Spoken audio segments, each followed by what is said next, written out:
मुंबईतील सर्व नागरिकांची चिंता पावसानंतर पडलेल्या खड्ड्यांमुळे वाढली आहे।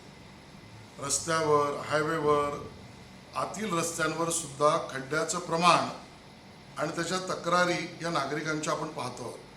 आज मुंबई महानगरपालिका आयुक्त, MSRDC, MMRDA, जिल्हाधिकारी, बॉम्बे पोर्ट ट्रस्ट सहित सर्व विविध व्यवस्थात्मक प्रशासकीय अधिकाऱ्यांबरोबर मी बैठक घेतली।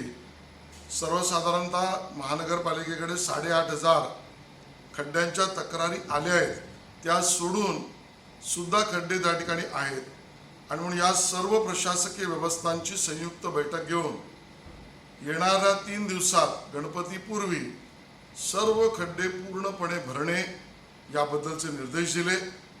मुंबई महानगरपालिका जी मास्टिक तंत्रज्ञान टेक्नॉलॉजी वापरते ती आतापर्यंत ज्या ठिकाणी खड्डे भरले त्यामध्ये वाहतुकीसाठी उपयोगाची ठरली।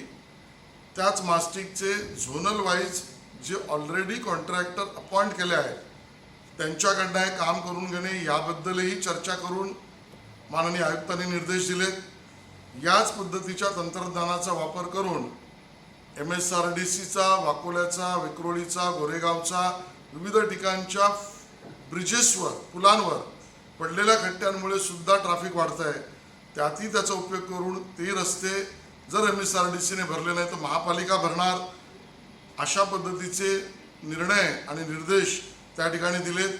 आणि त्यामुळे गणपती बाप्पा आपल्या येण्याआधी खड्डेमुक्त मुंबई करण्याच्या दिशेने आजच्या बैठकीत येत्या 3-4 दिवसात काम पूर्ण करून रिपोर्ट देण्याबद्दलचे निर्देश त्या ठिकाणी दिलेले आहेत।